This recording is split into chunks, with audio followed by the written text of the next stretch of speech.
Hello. This is Marshall Goldsmith. Welcome to LinkedIn Live.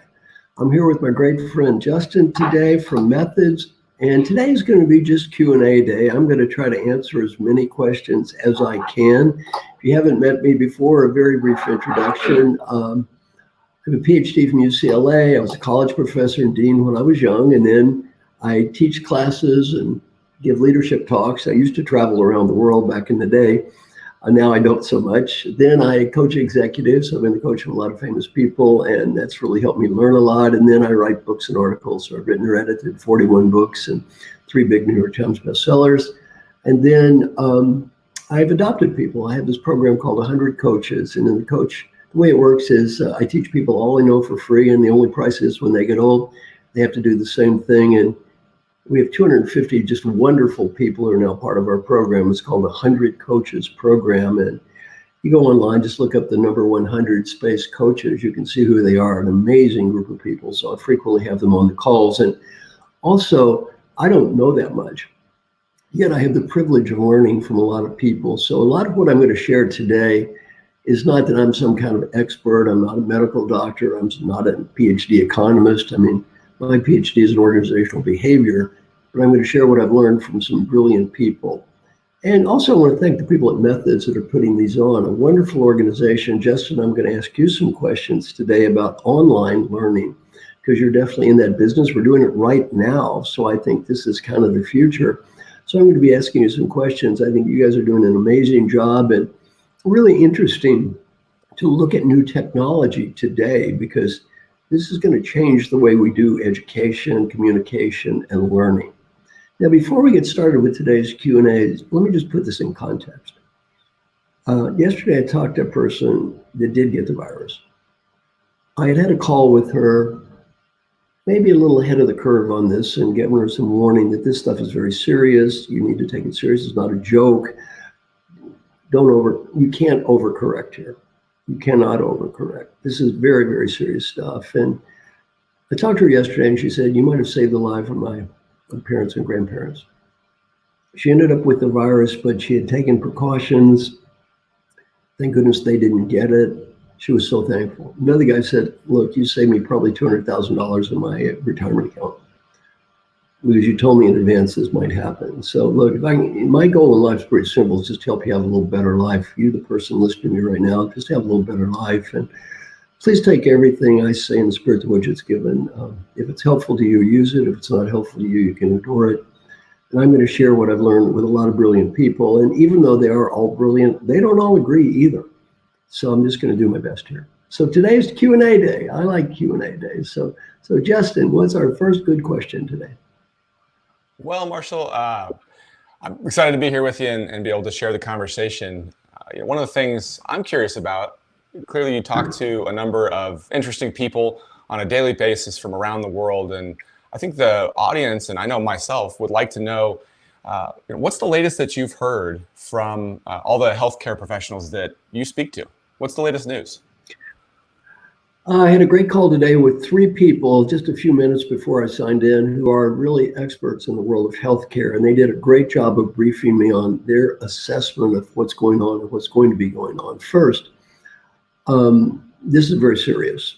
Don't worry about overcorrecting. Don't worry about looking cool. Don't worry that your friends are thinking you're weird because you wear a mask or gloves or social distancing. The general message from all of them is you take this very, very seriously. And let me give you a way to look at it. If you overcorrect, what's the downside? Somebody laughs at you. You undercorrect, you can die or kill somebody else. So let's veer on the side of overcorrecting on this one. That was one message I got from the medical group. Then some good news. Some very good news is I think there is going to be a vaccine. I mean, one of them used the term shots on goal. There are like 47 tests of different vaccines going on right now.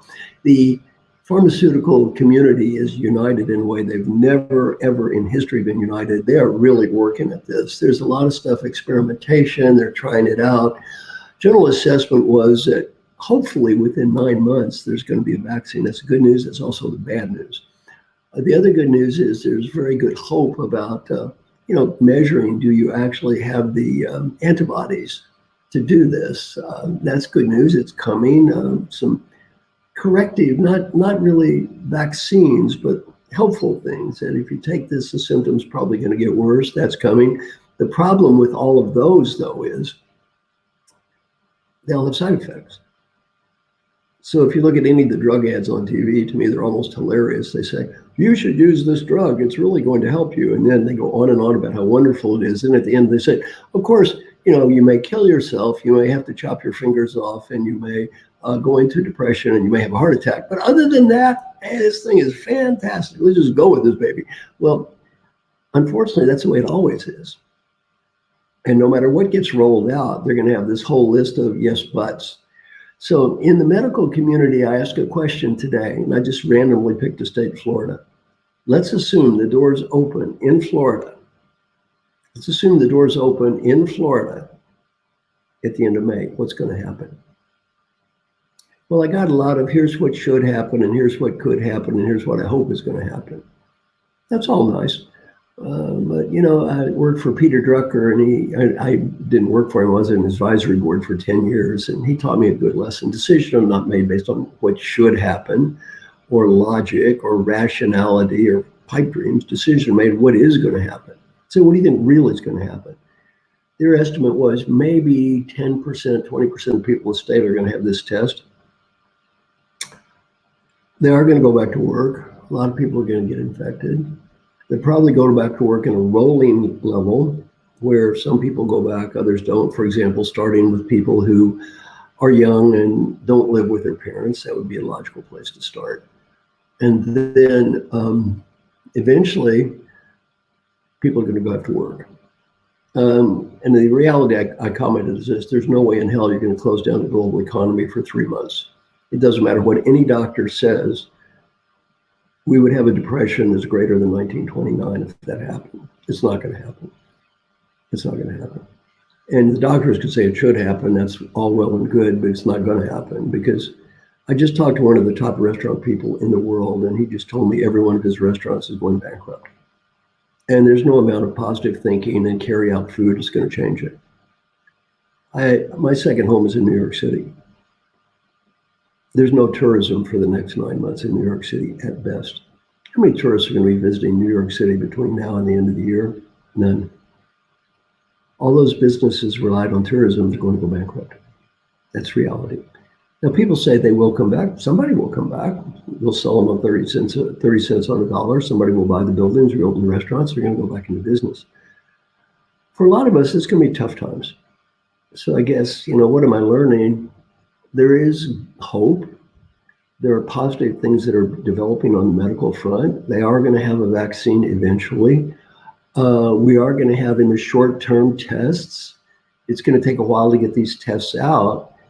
If all this happened tomorrow, there would be very little economic consequences. The other reality is it's not going to happen tomorrow. It's going to take a little bit. And because of that, we are going to have an ongoing trade-off between what the doctors suggest and what that business person suggests who's going broke. So this is the trade-off that exists. And in America, we've never really had to face hard times. We had 2008, which was sort of bad. We've never faced anything like this. So this is real tough. It's going to be a challenge.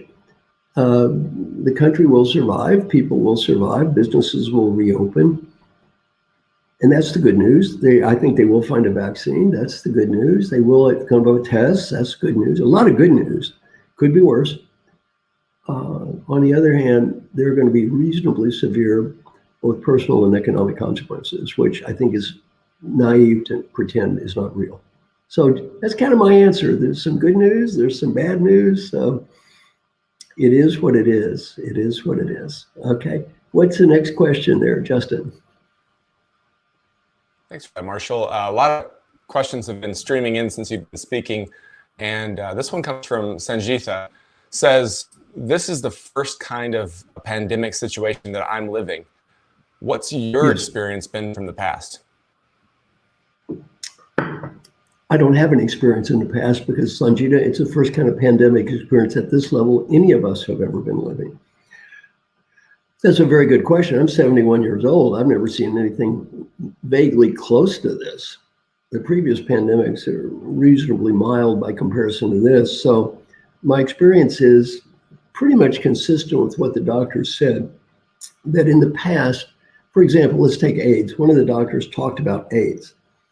And it took a long time to get a cure for AIDS. And when you start with one thing, he explained it all. You start with one drug and it makes a dent. And well, that's pretty good. And you try something else and it makes a dent. And then finally, he mixed 3 or 4 things together in a certain combination and you've got it.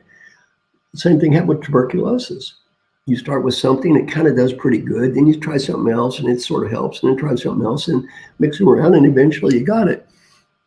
And by the way, this is an unprecedented positive effort to cure this, unlike anything in the past. The feeling I got was we're going to get this. It's not going to happen next week.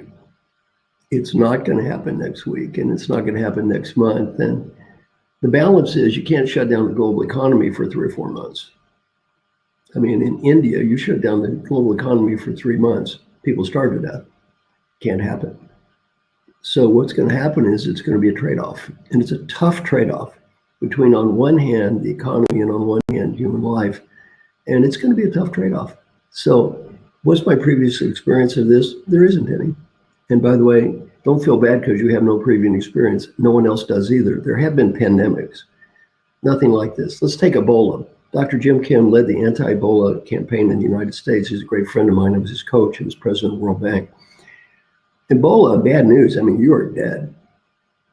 The good news is when you got it, you got it. People knew you had it. You were easy to identify. The good news on this virus is you're not dead. Most people don't die. The huge amount don't die. Some don't even show symptoms. That's the good news and bad news. The bad news is the fact that you don't show symptoms mean you can be infecting hundreds of people and never know you're infecting them. So they're all a little different. This is kind of in many ways the opposite of Ebola. It's kind of the opposite of Spanish flu as well. The Spanish flu is the biggest pandemic of this type in history. I think 50 million people, there are arguments about the estimates, but I would say a good guess is about 50 million people died because of the Spanish flu. 50 million around the world. It was bad. And the Spanish flu actually killed young people. It was the opposite of this in some ways. Old people, for a variety of reasons, tended to be immune to the Spanish flu, and most of the fatalities were young. This one is different. Most of the fatalities are old. So I think it's great to look at what happened in the past, and you can go online, you can look up the Spanish flu, you can look up Ebola, you can see what happened. I think it's a great question.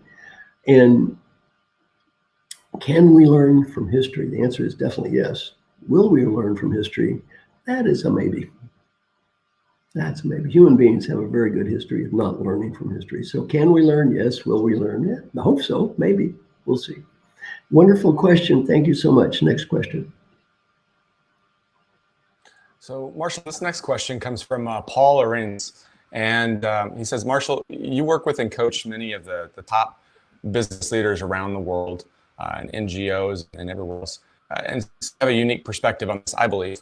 It says, what's your biggest leadership lesson that you've learned so far going through this pandemic?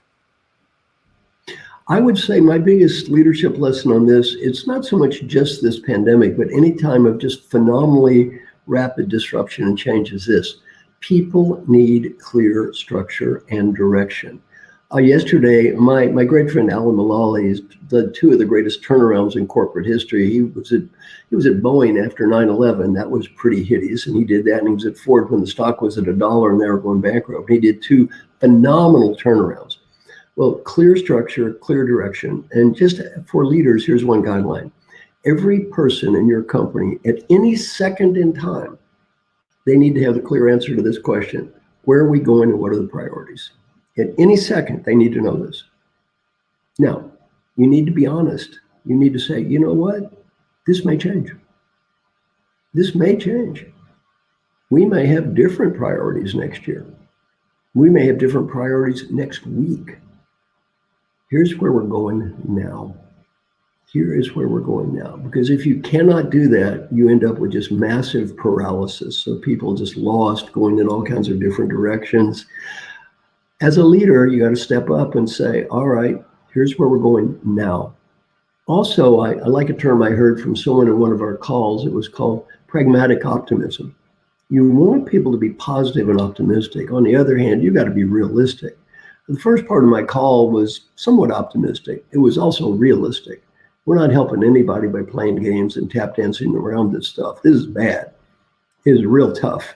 And so pragmatic optimism is a person who says, look, let's do it. On the other hand, a person who's real. The guy that's running the restaurant chain, what's his answer? There isn't one. It's over. They're going bankrupt. Sometimes things in the environment happen. They're nobody's fault. And the business is not going to make it. That's real. He can give pep talks all day. They have no cash. So it's over. And that's going to happen to a lot of people. And yeah, is it painful? Yes. Is it easy? No. Can you kind of work your way out of it? A few can, by the way. There are a few people who are going to be really creative, come up with ideas, come up with a new business model. They're going to work their way out of it. Everybody's not going to. It's not they're stupid or bad or evil. Sometimes the world changes. You were in the buggy whip business. Well, it doesn't work anymore. And you don't know how to make cars. You got to do something different. A lot of people are going to do something different. And that's just reality that exists. Very good question. Okay, next question, Justin. Yes, Marshall. Flowing today, we got Neil Vang says, Marshall, what's your key advice to leaders who have been used to motivating their team in person in an office where they show up every single day, and now they're having to be faced with leading a team remotely and virtually? How can they work in that type of environment? To me, here's a positive surprise from this current situation of lockdown. I feel closer to people in many ways than I've ever felt before. I do FaceTime with both my kids, my grandkids every day. I do FaceTime with them. I reconnected with people that I used to work with, people that were old friends from high school, relatives that were not so close to me before. And I think that this can actually be a time where the leader becomes closer to people. They're not going to be there in person, okay, but on this Zoom call, I'm not there in person. And they can, every day I have dialogue with 30, 40 people on one call, and I feel very close to these people, and we do it just like we're doing these calls. I think it's really a great way to use technology. And also, I think being creative, it's a great way to do education. Now, Justin, I'm going to ask you a question. You're in this business. You're in this business of using technology to communicate and educate. How can you make it work? It's different, taking action on a few things. I think that it's about learning new things every day. So is it hard? Yes. Is it painful in some ways? Yes. Is it different? Yes. And so, I mean, to give you an idea, methods, we've been working with you, Marshall, and the great 100 coaches for the last couple of years, building a beautifully produced, great courseware that's super interactive and wonderful. And you know, this is C-star operation of being able to travel and do these great on-location shoots that we have been doing. And so we had to figure out a great way to get content out there. And what it did is it forced us to innovate, and it forced us to figure out a way, like we're doing right now, to create live shows where we can deliver a message more quickly to people that's relevant and useful. So I think it forced innovation, and you know, ultimately, while there's a lot of pain, it'll turn out to be a very good thing for many people. You know what? I'm going to ask, if you're interested, send me an email. And I want you to write 6-question alignment, ALIGNMENT alignment, 6-question alignment. I think it's a great little tool to use during a time of crisis. It's good anyway, but it's better during a time of crisis. 6 basic questions for a leader to deal with the people that they manage. Question 1 is, where are we going? Having a dialogue. Here's where I see us going right now. Where do you think we should be going? Because you want that alignment between the leader and the other person. Second question, where are you going?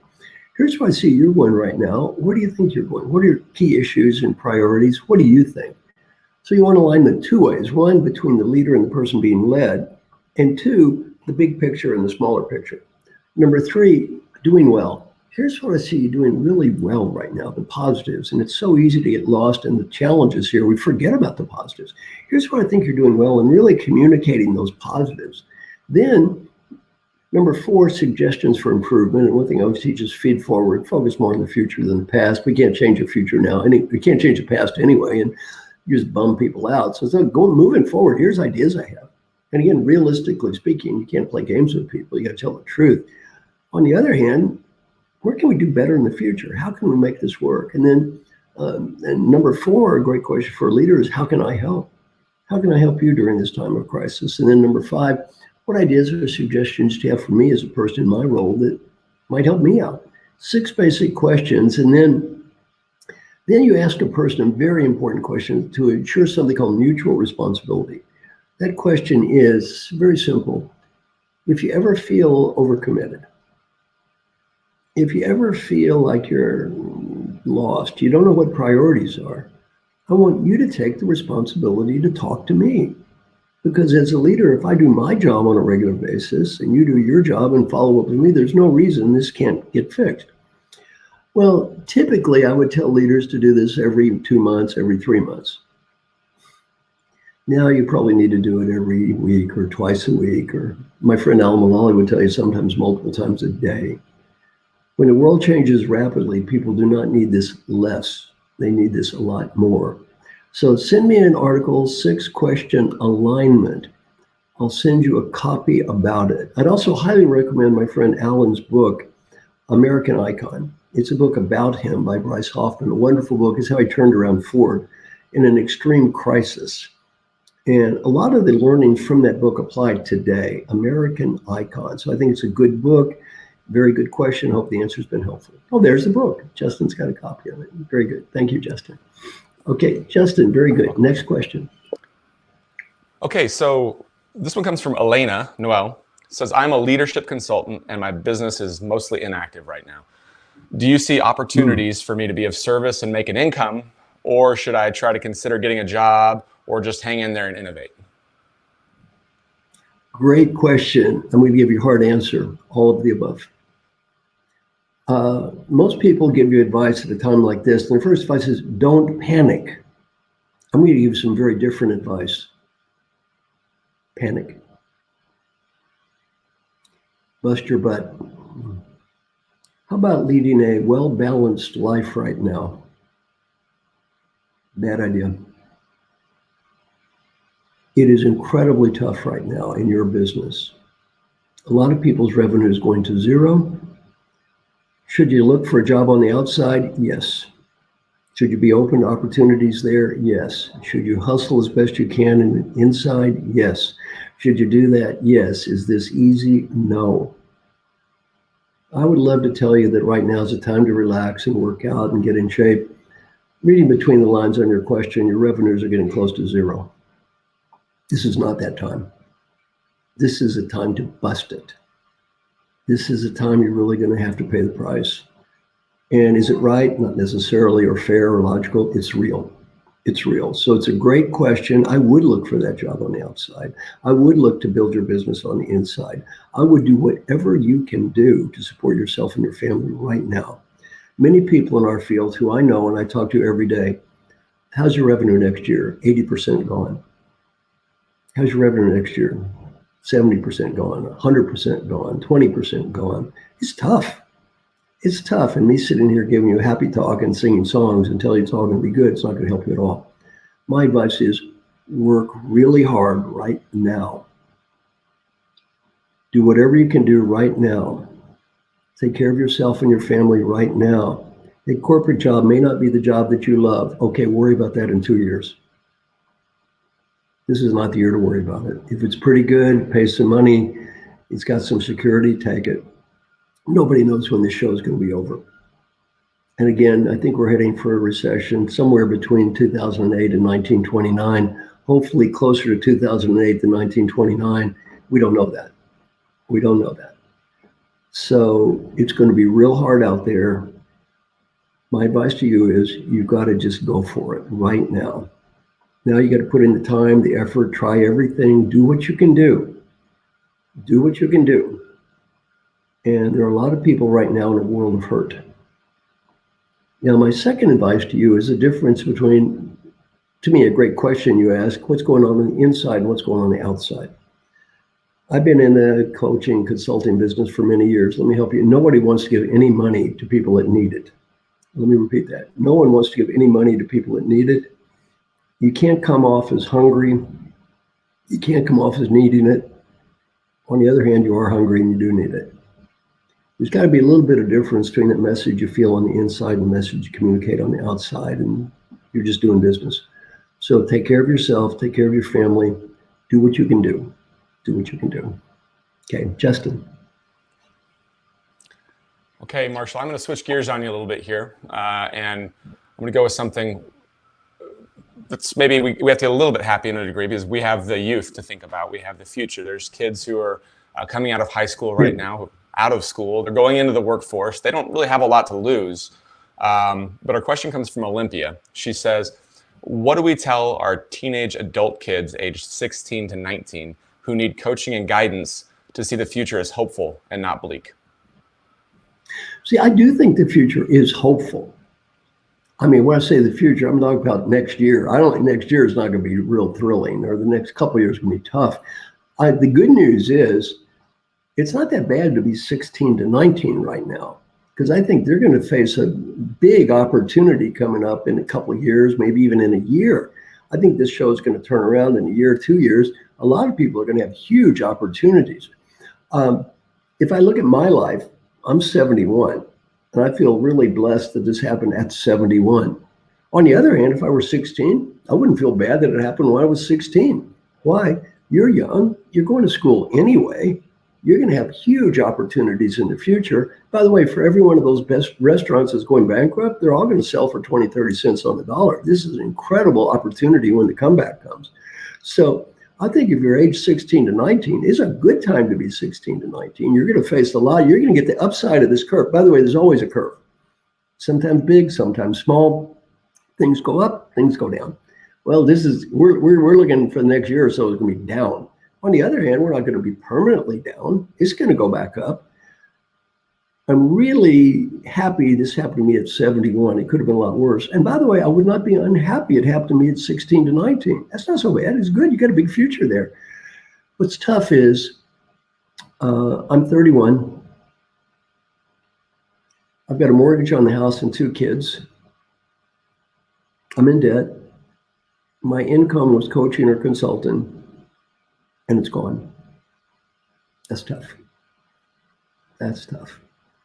So, it's not so bad for me at 71. And it's not so bad for 16. I'm 28, 30, unless I've really saved a lot of money, is real tough. It's real tough.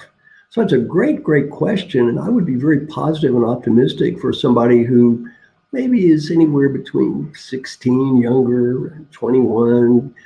Graduating from college, you're going to get pounded, but the opportunities are going to come back in a couple, 3 years. So I'm very positive about that age category. The other advice, though, is for someone who clearly wasn't 16 or 19, was a person facing the hard times, and that is tough.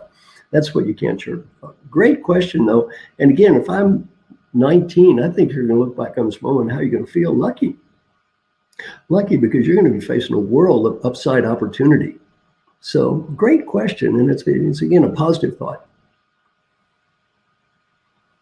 Thanks, Marshall. We're just about out of time. We have time for maybe one more question. I would like to say for anybody watching this stream that we have archived all of the streams that we've been doing. Marshall has a daily show that comes out every day at 11:30 a.m. Eastern. And those shows can be found at methodsof.com/network. Again, that's methodsof.com/network for a full archive that's free to access. Go and get all of those shows there. In the meantime, we do have time for one more question, I believe. Marshall, if you're okay with that, we're 1 minute past. We can stop here with a final thought or one more question. Okay, one more question. Okay, a little fun. Marshall, what has this forced you to learn any new technology that you probably wouldn't have otherwise? Oh, yes. The technology I'm using right now is one question. This has forced me to learn all kinds of new technology. I'm constantly using Zoom calls. I'm constantly using new technology. So I think that's a very positive and helpful thing that's come out of this. So I think that's another one of the good sides of this. It's really forced me to use technology that I never would have used, so at least so quickly in the past. So it's a good question. I love it. Let me finish. In wrapping up now, let me just finally say again, thank you so much for tuning in. I hope these calls are helpful to you. I am blessed in the fact I get to talk to some very important people and some very smart people. When I give you my opinion, it's not so much my opinion, it's just me listening to a bunch of smart people and trying to put it together as best I can. Please take everything I say in the spirit to which it's given. I hope this is hopeful. I hope this is helpful for you. Just like I said yesterday, one person says you might have saved my grandmother's life. That's good. That's a good thing. I gave her a tough message, but hey, I saved her grandmother's life. That's okay. That's okay. Well, hopefully this is helpful for you. My mission is to help you have a little better life. And whatever I say, if it works for you, do it. If it doesn't work for you, it's okay. It's okay. Some of this stuff I might be right. Some of the stuff I certainly hope I'm wrong. Either way, though, I'm going to give you what I learn as quickly as I learn it, because the sooner you hear about this stuff, you're not going to hear it in the news. The sooner you hear about it, the better it's going to be for you. So thank you very much. Tomorrow, same time, same station.